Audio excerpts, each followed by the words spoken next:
Hello and welcome to the Service-Based Business Society podcast. I am your host, Tiffany-Ann Bottcher. On our weekly episodes, we will dig into everything you need to know about scaling your service-based business without losing sleep.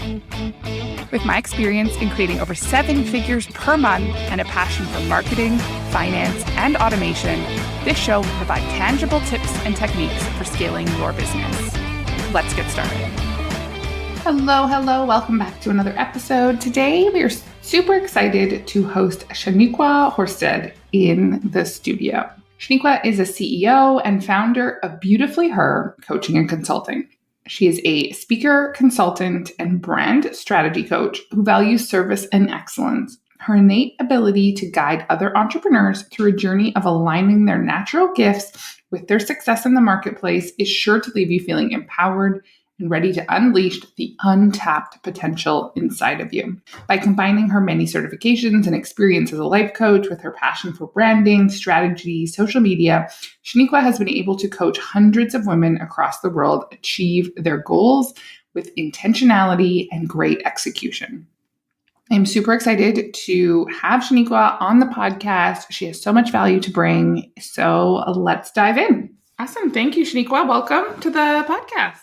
Thank you for having me. I appreciate the opportunity to be on. Awesome. Well, why don't we dive right in and you give just I always include the formal bio in kind of the intro, but give kind of the Coles Notes real authentic version of, how did you get into what you're doing? What is the backstory there?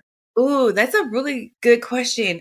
So I started out honestly in jewelry, right? I know, how do I go from jewelry to now having a service-based business, right?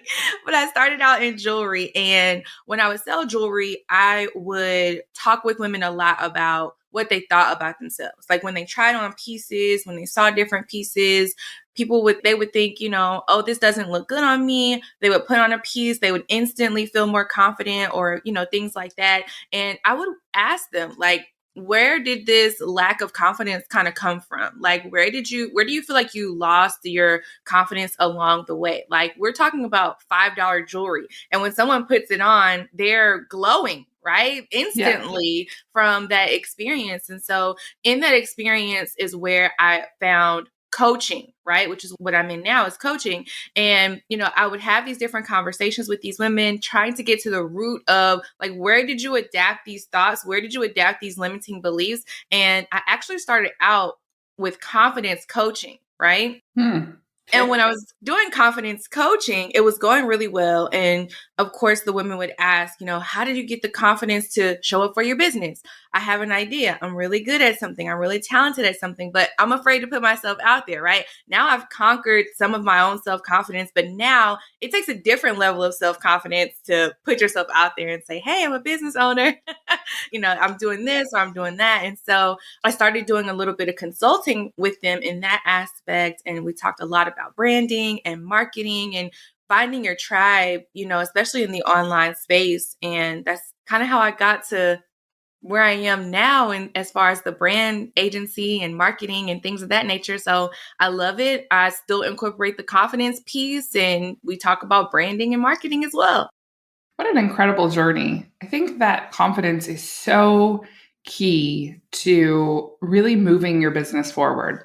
And, deciding that you want to have any kind of business in the online space, and not necessarily just in the online space. We actually, because our agency primarily focuses with service-based businesses, and some of which conduct a lot of business online and some don't. Mm-hmm. But there's still an online component even to a non-online business, whether that is, social media or short form video or podcasting or, even blogging or writing emails. There's still a certain level of confidence that is required to really conduct any kind of business. Yeah, 100%. I think, confidence is a huge component to why, a lot of people don't go for promotions or don't go for, the things they desire in life. And I think building up a world of people who are more confident is really going to be transformational to where we go in the next, 10, 15, 20, years. It's really serious. I agree. There's lots going on in the world at the moment. And I think that the short form video has really allowed messaging to go further. If I think about, and even just if you compare like, my social media feed to like my husband's media feed or my kids or whatever, everybody's getting something different. That's the algorithm doing its thing.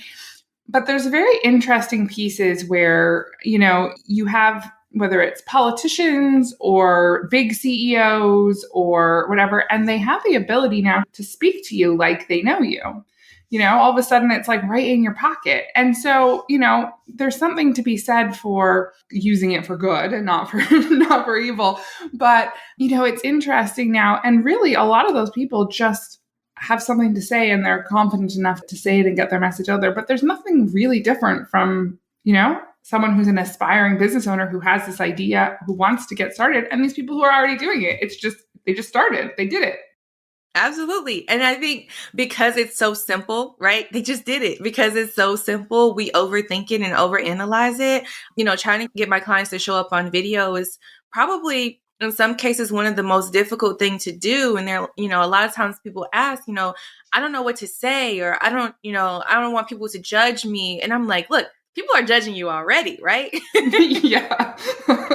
they're judging you already. So when you show up on short form video and you're showing up online, you have to think about focus on the people that you're there to actually serve. Focus on the people that your content is actually for, And I think that's a huge mindset shift for people when it comes to creating short form video, because now it goes from, okay, people might judge me for this, or people may not like this, or I might get hate for this, but I also might help someone, I also might reach my dream client. I also might, come across a great opportunity for, a great collaboration or great brands or things like that. And so I think, focusing on why you're creating short form video and why you're creating an online presence and gearing your content towards those people is a huge shift than, oh, what if people judge me, or, oh, what if people don't like me? So I really try to share that aspect with people and really get people to have that sort of thought process behind showing up on social.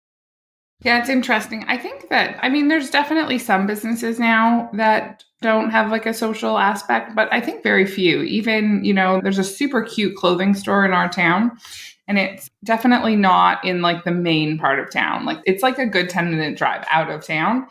And I'll be honest, I wouldn't typically like just drive out there just to see what's in the store, but she has the cutest TikToks and reels. And you're like, oh, that's so cute. Oh, I should drive there. Like it's this way of just like bringing, it's like, so she's getting the discounted rent by being a little bit out of town. She got her business. I think it's about a year old.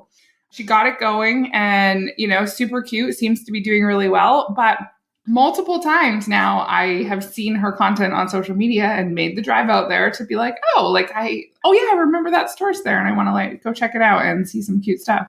Yeah, absolutely. I think I don't necessarily like to say small businesses, but smaller businesses can definitely learn, a lot from the model that larger businesses and, multi-million-dollar businesses, things that they implement. I think I've probably gotten 15,000 emails from Bath and Body Works today.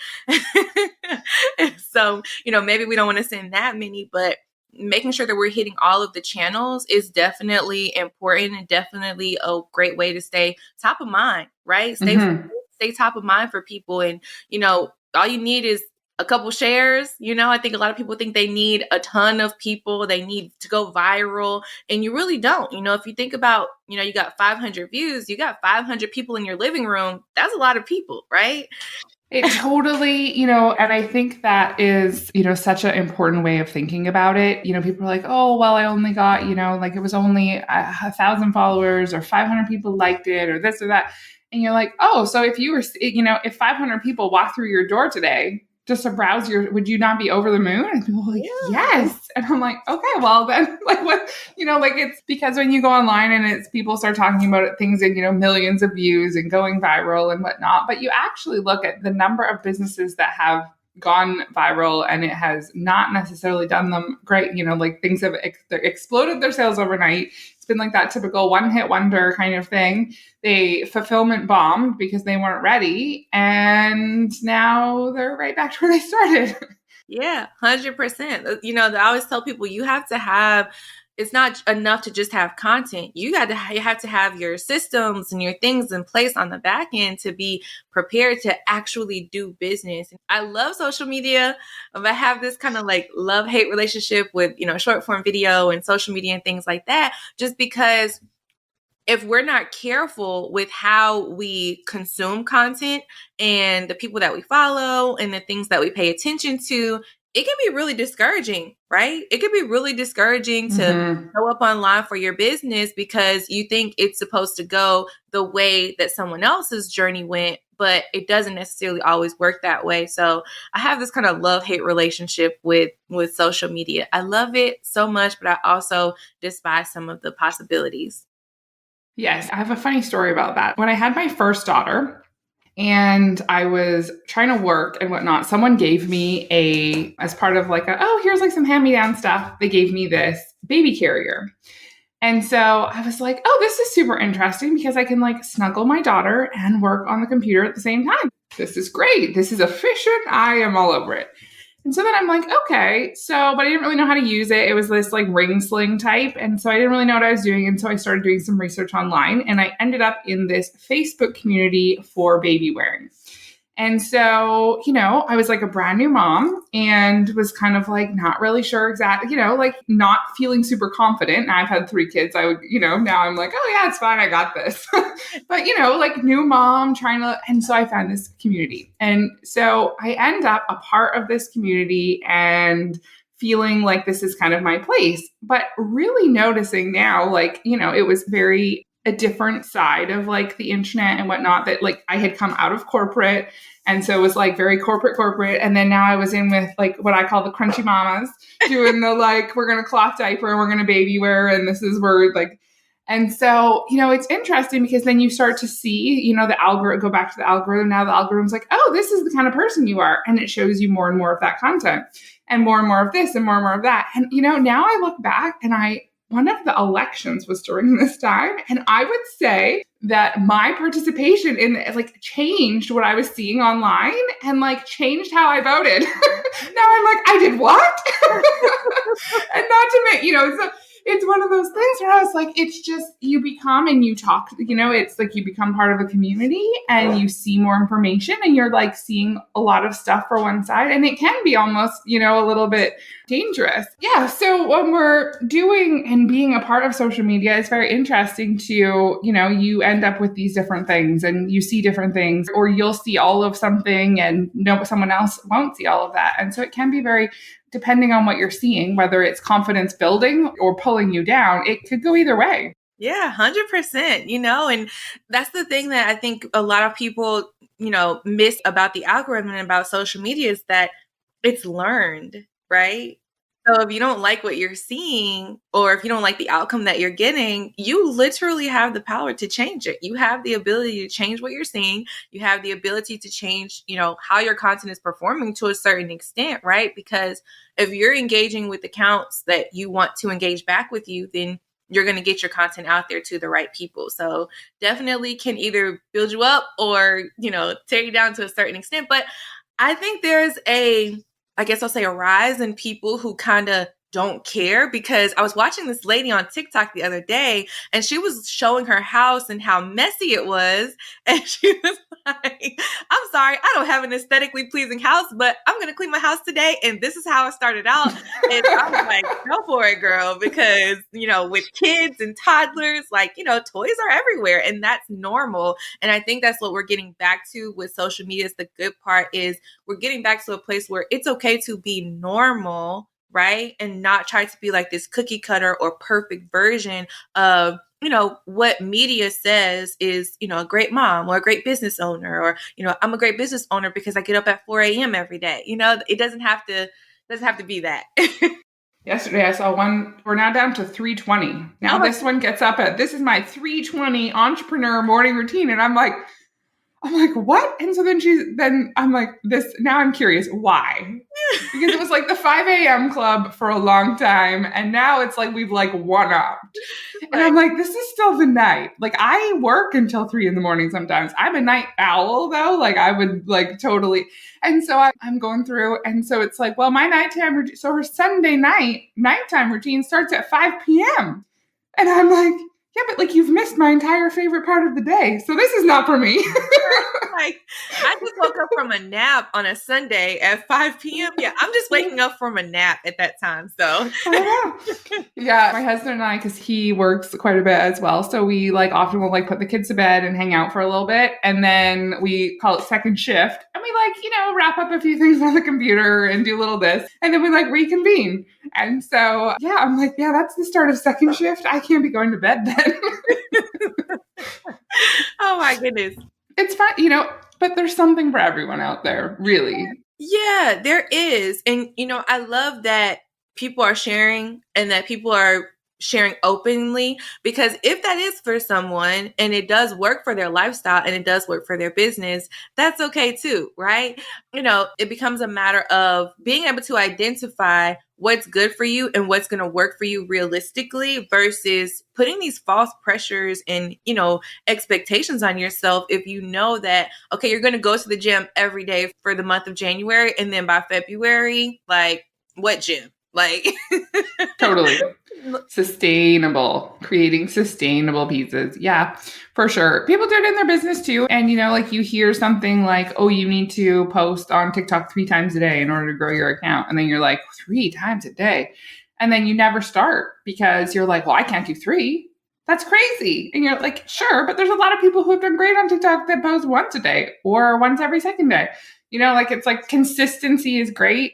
But let's choose a volume that we can be consistent, that is not, taking over life. Yeah, 100%. And, you said a lot, right? Just right there. Consistency is not just about the frequency that you are sharing. Consistency is also in your messaging. It's also in, how you show up, right? When you have a consistent brand message, you have a consistent goal, that you're marketing across all channels, and you're not a different person on TikTok than you are on like Twitter or something. You got to figure out that version of consistency as well. It's not just always about the frequency or the volume, like you said, that you're posting and sharing.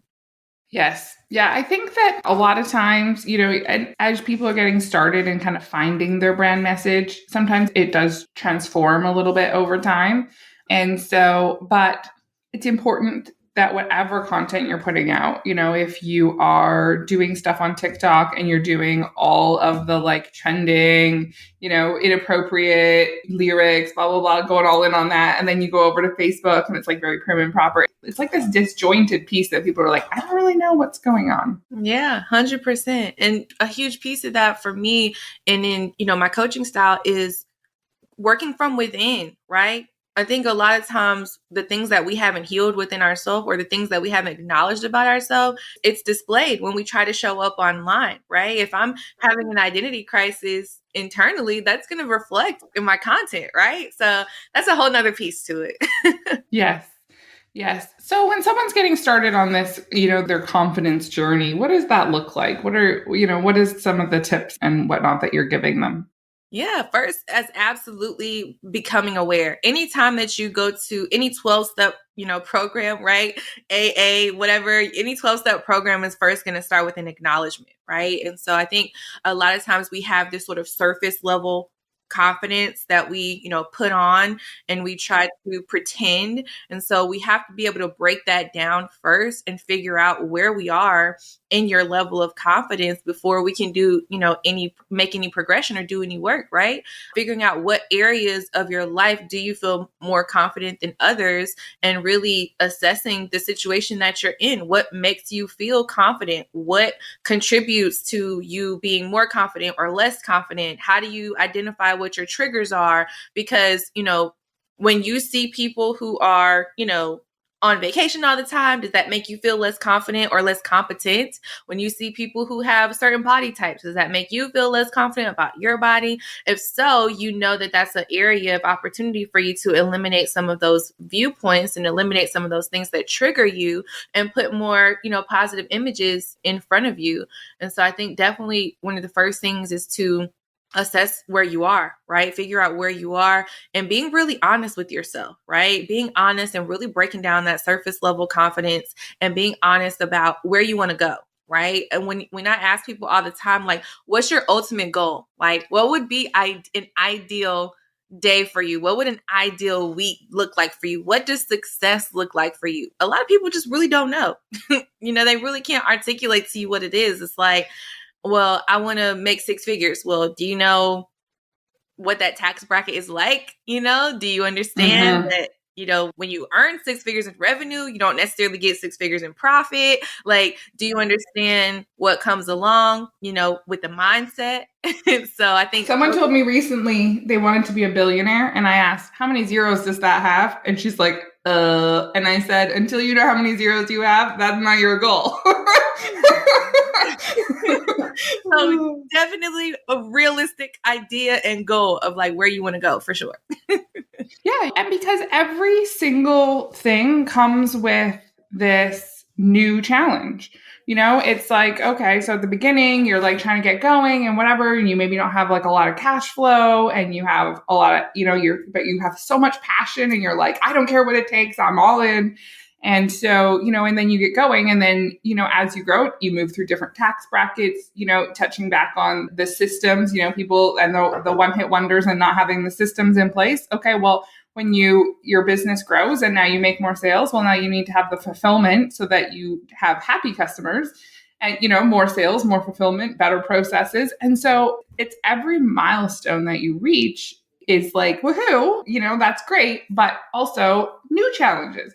It's kind of like parenting, where you're like, at first you're like, okay, like we just need to, I would almost do anything for a full night's sleep and I just want to get out of diapers. And then you're like, oh, but now they're like into everything and touching everything and breaking things and like, mobile and have opinions. And then you're like, oh, we just need to get into school. You know what I mean? Like, it's like, there's all these, and you're like, it's always just kind of, but in the end, you're really just like wishing the time away and not really enjoying necessarily every single phase. And so, but that's the same with your business is it's like, appreciate where you are, appreciate the challenges you have now because, six figures, great, but different tax bracket, different different, it's just different. Yeah, 100%. I think enjoying the journey that you're on is extremely important. Knowing where you like to go is extremely important.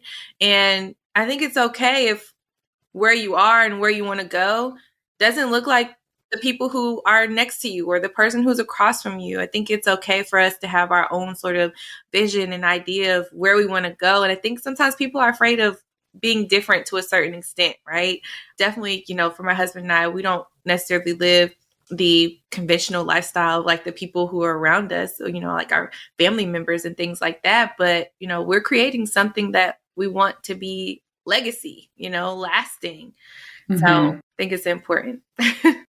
I think, and it depends, having a supportive partner that understands your life vision and whatnot is definitely helpful, because you often do have family members that, especially if they're of an age that if you're trying to do something in the online space and they don't really understand the online space and they're like, I'm sorry, you're going to what? I mean, I've had this conversation with my father-in-law a few times where I'm like, it's okay. And my husband's like, she's got it. It's good. Like, just leave her. He's like, I feel like we need to like talk about this. Because they just like, but it's, and it comes across as kind of like, what are you doing? But it really is just like a total lack of he doesn't understand. He has no idea. And so, but depending if you have so many of those people and you're not super confident, they could easily convince you that you're not doing the right thing. 100%. When I quit my job, August of 2021, that was definitely some of the conversation, are you crazy? Like job security, you don't want job. What are you going to do about insurance? I'm like, it's fine. It's going to be okay. What are you going to do for money? It's fine. It's okay. And, I did definitely got, some of those comments and some of that feedback. And, the holding fast to the vision and the ideas and the desires of my heart was really the biggest thing that kept me on track, because a couple times I thought about even going back, right? Mm-hmm. I've in this, year and a half, I've even considered, should I get a part-time job? Should I go back to my corporate job? Just so that I can have that security, right? Not even for the money itself, but for the security to say like, okay, I have a purpose to a certain extent at this particular job. At least they need me for something. But, you can focus that same energy into your business. Every time I thought about going back, it's like, no, I can focus the same energy into my business. There's someone online who needs me. There's someone who needs the service that I provide. And it's a matter of just getting in front of those people. Mm-hmm.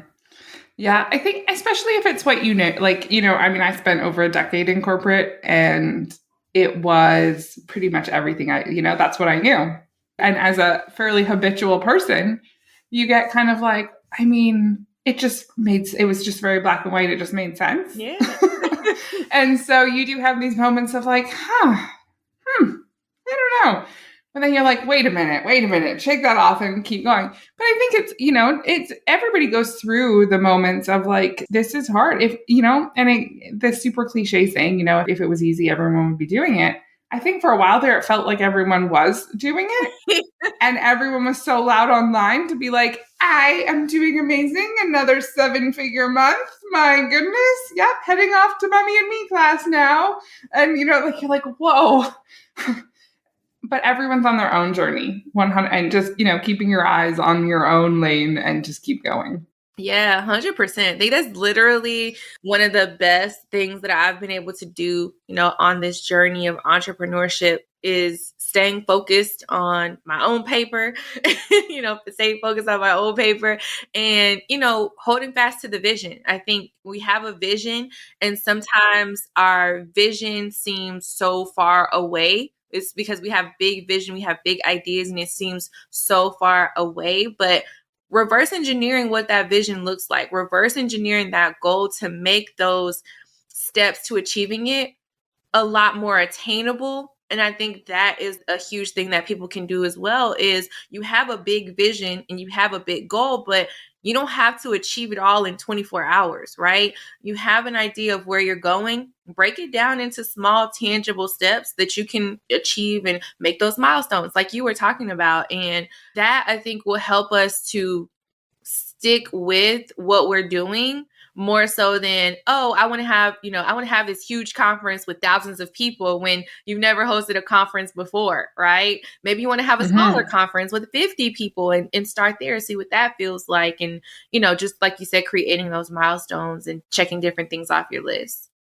Mm-hmm. Yeah, I think that sometimes those big, I'm going to host a big conference and whatnot, it's when it's not well planned and it's focused too much on the vision and not enough on the reverse engineering and how to make it happen, those kinds of things can kind of shake the confidence, because you're like, I wanted to do it and I put it out there and it flopped. And then it's kind of like, this like, I don't know if I couldn't do it. I knew I couldn't do it. And so, but a lot of times it's like, well, but it wasn't really well planned. And so let's dust the confidence off and now let's actually plan it out and then relook at it.